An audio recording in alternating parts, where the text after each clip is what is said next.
আসসালামু আলাইকুম ওয়া রাহমাতুল্লাহি ওয়া বারাকাতুহু। আমি মালয়েশিয়া যাওয়ার জন্য মেডিকেল করেছি, পাসপোর্ট জমা দিছি। আজ 20 দিন হয়ে যাচ্ছে। তো অফিস থেকে বলেছে এই মাসের শেষের দিকে নাকি কলিং অনলাইন হবে। যাক, অফিস যখন বলেছে হতেও পারে। আজ 8 মাস হলো পশ্চিম মালয়েশিয়া যাওয়ার জন্য বই জমা দিলাম, কিন্তু কোনোভাবেই কলিং হচ্ছে না। এদেশের সরকারে বলছে সিন্ডিকেট বন্ধ হবে, কিন্তু ওই দেশের সরকারে চাচ্ছে না এই সিন্ডিকেট বন্ধ হোক। তারা উপরে দেখাচ্ছে ভালো মানুষ, কিন্তু ভেতরে কোনোভাবেই তাদের ভালো প্রকাশ পাচ্ছে না। তারা অল্প সংখ্যক এজেন্সির দ্বারা লোক নিবে, যেখানে তারা প্রকাশ্যে সিন্ডিকেট করতে পারে। বাংলাদেশের ডক্টর আসিফ নজরুল স্যার উনি অনেকভাবে রিকোয়েস্ট করেছেন যাতে তারা সকল এজেন্সির মাধ্যমে লোক দিতে পারে, কিন্তু মালয়েশিয়া বলছে না, আমরা অল্প সংখ্যক এজেন্সির দ্বারা লোক নেব। তারা বিভিন্ন যুক্তি দিয়েছে।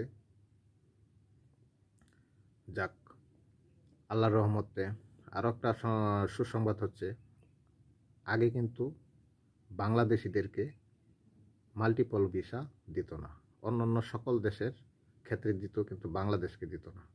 এখন সিঙ্গেল এন্ট্রি বাদে মাল্টিপল ভিসা দিবে। এতে অনেক সুযোগ সুবিধা বাংলাদেশিরা পাবে। যাক, ওইদিকে যাচ্ছি না আমি। মূল কথা হচ্ছে, মালয়েশিয়া সাবা সারোয়াকে যারা ফ্যাক্টরি ভিসাতে যেতে চান, তারা এত টাকা দিয়ে ফ্যাক্টরিতে না গিয়ে পাম বাগানে যান, ভালো কোম্পানি দেখে, মোটামুটি ভালো হবে। যারা ফ্যাক্টরিতে যাবেন, ডিউটি অনেক বেশি, পরে বুঝতে পারবেন, এখন বুঝতে পারবেন না। এখন অফিসের বিভিন্ন লোভনীয় অফার দেখাবে তারা। মূলত তারা কেউই কোনোদিনই মালয়েশিয়া যায় নাই। এগুলা ফেক কথা বলে অনেক কিছুই বলে, অনেক বেতন হবে, অনেক কিছু হবে, কিন্তু না, বাস্তবে এটা কোনোভাবেই সম্ভব না। 6 লক্ষ টাকা দিয়ে ফ্যাক্টরি যাওয়ার থেকে 3 লক্ষ টাকা দিয়ে পাম বাগানে যাওয়া অনেক ভালো। পাম বাগানের বেতন অনেক ভালো। বেসিক ডিউটি করলেও 2700-2800 টাকা বেতন আসবে। আর যদি আপনি কন্ট্রাক্টে করতে পারেন তাহলে আরও অনেক বেতন বেশি আসবে। আমি 2007 সালে সামিদাবি প্লান্টেশন, খুব ভালো একটা মালয়েশিয়া কোম্পানি, ওখানে গিয়েছিলাম, খুব ভালো। 2012 সালে ওই জায়গা থেকে চলে আসি। এখন আবার সাবা সারোয়াকে যাওয়ার জন্য বই জমা দিছি, ইনশাল্লাহ যাব, আল্লাহ পাক যদি রিজিক রাখেন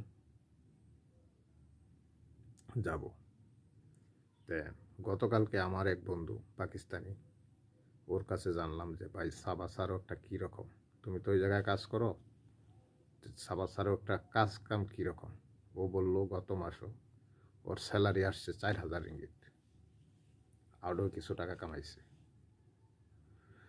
তো সে বলল, তুমি যে কোম্পানিতে আসতে চাচ্ছ এটা অনেক ভালো কোম্পানি, আসো, সমস্যা নেই, তুমি এসে আমার সাথে কন্ট্যাক্ট করো। তারপর আমি আরও এক বসকে আমার ফোন দিলাম, সান্দাবির কোম্পানির, ও ইন্ডিয়ান। ও বলল মোটামুটি ভালো কোম্পানি, তুমি আসতে পারো। আমার এক ভাতিজা ওই জায়গায় মাস্টারি করে। যাক, সকলে দোয়া করবেন। আসসালামু আলাইকুম।